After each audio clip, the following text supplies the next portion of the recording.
Parpol Koalisi Indonesia Maju atau KIMPLUS resmi mendeklarasikan dukungan untuk Ridwan Kamil dan Suswono sebagai calon gubernur dan wakil gubernur Jakarta di Pilkada 2024. Deklarasi yang dilaksanakan pada Senin sore ini ditandatangani 12 sekjen parpol pendukung.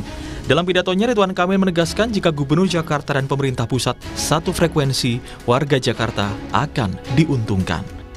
Menurut kami, dengan satu frekuensinya gubernur Jakarta dengan presiden dan wakil presiden di pemerintah pusat, yang paling diuntungkan bukan kami, yang paling diuntungkan adalah warga Jakarta.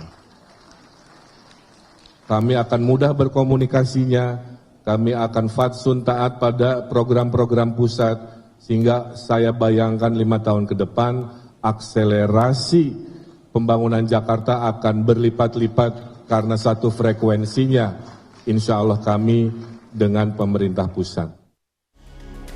Dengan adanya KIMPLUS yang mengusung RK Suswono ini, peluang Anies maju di Pilkada Jakarta semakin tipis. Pasalnya, hingga kini tidak ada kepastian parpol mana yang resmi mengusungnya untuk kembali bertarung di Pilkada Jakarta. Yang tersisa hanya PDI Perjuangan. PDIP masih berupaya memajukan Anies dengan Hendrar Prihadi untuk menjadi pesaing Ridwan Kamil di Jakarta, kendati kursi PDIP belum cukup. Mungkin nanti PDIP bisa bawa Anies sama Hendar, orang keduanya gitu aja. Koalisi dari mana? Ya kami lagi nyari. Tapi kan namanya usaha. Berupaya sedemikian rupa berbasi dengan partai-partai lain sebisa mungkin sebelum tanggal 27 kami cari peluang. Kalau peluangnya dapat, kami akan bawa Anies sebagai orang pertama dan Hendi sebagai orang kedua. Direktur Eksekutif Indikator Politik Indonesia mengungkapkan, Anies Baswedan seharusnya sudah mengantisipasi dengan menyiapkan rencana maju sebagai calon independen.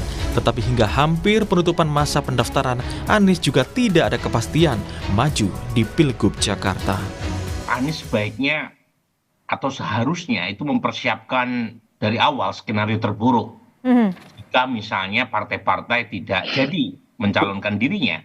Nah, masalahnya Anies tidak memiliki skenario atau plan B. Jadi misalnya jalur perseorangan tidak disiapkan oleh Mas Anies atau timnya. Termasuk juga plan lain, misalnya plan masuk ke partai untuk memudahkan dalam usaha untuk mencari kendaraan, itu juga tidak disiapkan dari awal. Jadi memang kita tidak bisa menyalahkan Anies penuhnya, ini ada kaitannya dengan aturan main, di mana tidak ada pembatasan maksimum koalisi, sehingga aksi borong partai terjadi. Dukungan koalisi KIMPLUS untuk RK Suswono cukup besar dan menguasai parlemen dengan total 91 kursi. Syarat untuk mengusung parpol 22 kursi, sementara PDIP hanya 15 kursi di DPRD Jakarta. Sehingga PDIP saja tidak cukup jika ingin memajukan Anies Baswedan di Pilkada Jakarta. Akankah nasib Anies pupus dan gagal maju di Pilgub Jakarta?